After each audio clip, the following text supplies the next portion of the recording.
Have you ever wanted to get good at terraforming, build a big beautiful lake, or maybe a custom mushroom, or maybe you just want to bring more life into your pathways? If you said yes to any one of those questions, I'm going to go over some tricks and tips on how to make your world beautiful. So this is going to get me in trouble, but we have one too many dogs, and I'm so sorry, dude.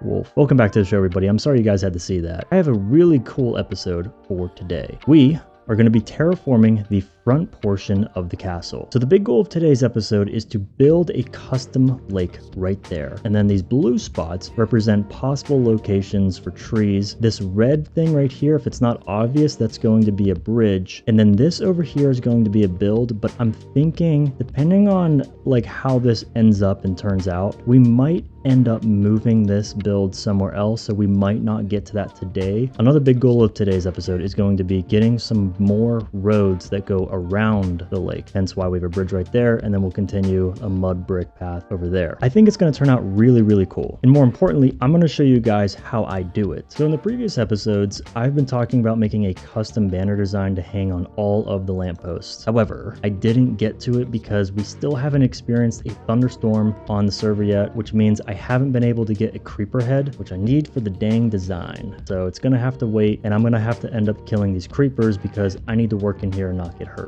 So this yellow wool represents the border of where I want the lake to be. So that means everything within that border, I'm going to just end up taking out. Something that helps me quite a bit with bigger projects is keeping things organized. So I have 3 different chests that represent 3 different categories for this project today. So in this first chest, we have all of our blocks for our roads. In this middle chest, we have a lot of blocks that I want to use for the lake. And in this last chest, we have a lot of blocks that are going to be used for the custom mushrooms, the custom trees that we're going to be putting around the lake. But I think we're at a pretty good halfway point for the build. I left the yellow wool in the dirt ring around the lake because it's going to be one of the final steps of removing that and then placing all of the water in, which is going to be a very long process. So before I did all that, I wanted to show you guys what the inside of the lake looks like. So sort of like the skeleton of the lake. So we have tons of different moss variants, tons of stone variants, deep slate, tough blocks, you name it, it's in here. So the next steps in the build process are to remove the yellow ring of wool around the lake. And then we're also going to remove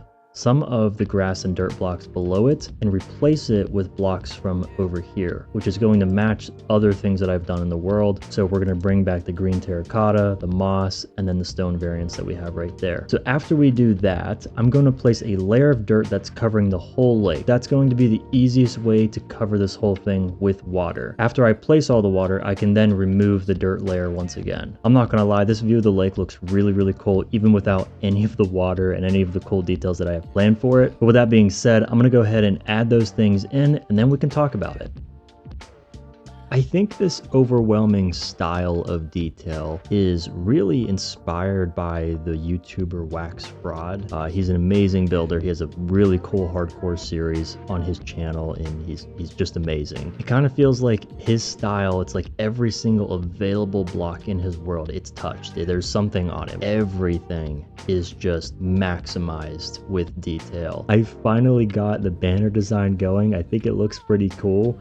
There's actually a few different ones, so I'll defer this to you guys. So I heavily encourage you guys to go down in the comment section down below and tell me what you guys think. Which one of these looks the best? I ended up going with this light blue one on the left, but we also have this one in the middle that has sort of like a white fade going down it. And then the first one I came up with was this dark blue one. But moving on, guys, I think it looks beautiful in this area now. This is what I've been working on the last couple of days here in real life, and I particularly really like this angle over here when we're coming up and seeing the kingdom. There's just so much just so much color now in this area, and it looks really bright. Pretty pleased with this diagonal bridge design I came up with as well. I think it looks really clean. It's so small, but the fireplaces and the slabs and then the little flower pots on the sides of it, I think look really cool. One of the coolest details in this lake is the trapdoor and the coral on top of the trapdoor. The easiest way to do that is just to stack up dirt and then place the trapdoor right next to the dirt and then the coral on top of the trapdoor. Another detail detail I really wanted to highlight for you guys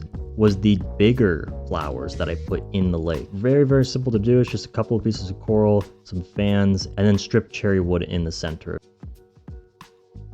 So a couple of weeks ago, guys, I was at work and I had to go to the bathroom before I left, okay? Part of my routine is I go to the bathroom before my drive home because my drive home is an hour long and I have to go to the bathroom before I do that. Options at work. We can use a multiple person bathroom, which has urinals and stalls and stuff like that. And then we have these other ones that are like single person ones where it only has one toilet. And on those doors to the one toilet bathrooms is a little lock that says green for available or red for unavailable. Busy. Someone's in there. Somebody's pooping in there. So I'm like, okay, I'm going to use a single person bathroom today. So today I'm feeling a little shy. I'm going to go into the single person bathroom. I don't want to go into the bathroom with 1,000 other people at work pooping next to my boss. I don't want to do that. That sounds terrible. So I decide I'm going to go to the single person bathroom and I open the door because it says it's available. It says it's green. I see green. It means go. And there's a guy in there washing his hands and I didn't say a word and he's like, come on in. What the hell do you mean come on in? I didn't say a word and he said, come on in, I'm almost done. I'm 1,000 thoughts run through my head and he's like, come on in. And I shut the door on him and I walked away without saying a word. Because I don't know where you're at in your process, dude. I've never gone to the bathroom with you before. Because, you know, he's washing his hands. Some people like to wash their hands before they do things. Some people like to wash their hands before they get a little dirty. So anyways, I didn't want to take any chances. But today,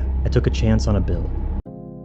Stepping out into the world. Oh my goodness, guys. Look at it. I got some custom mushrooms, some custom trees. I threw in some bamboo and there is a lot to go over. Look at how freaking good this mushroom looks right here, guys. This is the thing that I'm probably the most obsessed with out here right now. I love how the bamboo looks and I added some oh guys, there's so many details to go over right now. But one of the things that I've changed was I added sea pickles to the jack-o'-lanterns and then I changed up the beehive design. We're going to put that right there and that right there just to add a little bit more detail around the lake. Holy crap, this mushroom, guys. I'm obsessed with this. This looks really good. And there's another one across the lake over there.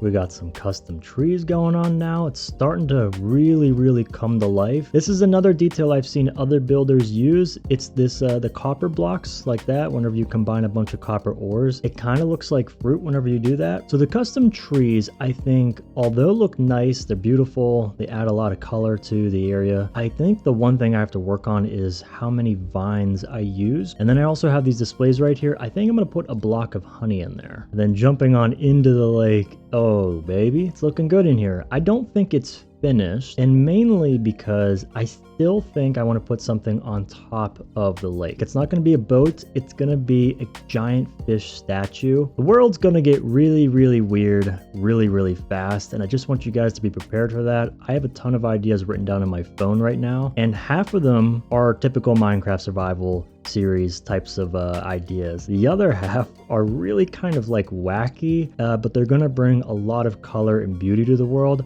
I want to focus on aesthetics more than function in this world because that's just who I am. I'm more of a builder than I am like a redstone farm kind of guy. So that's what you guys can expect from me in this world. These last few episodes have really opened up the possibility for what we can build in the future. With the moon right there, that looks pretty awesome. And now we have all this beauty and fantasy, the big mushrooms and the custom trees, all of the colors. We have so much room for possibility going forward. I think that's going to do it for today's episode, everybody. I hope you enjoyed it. I will see you guys next week.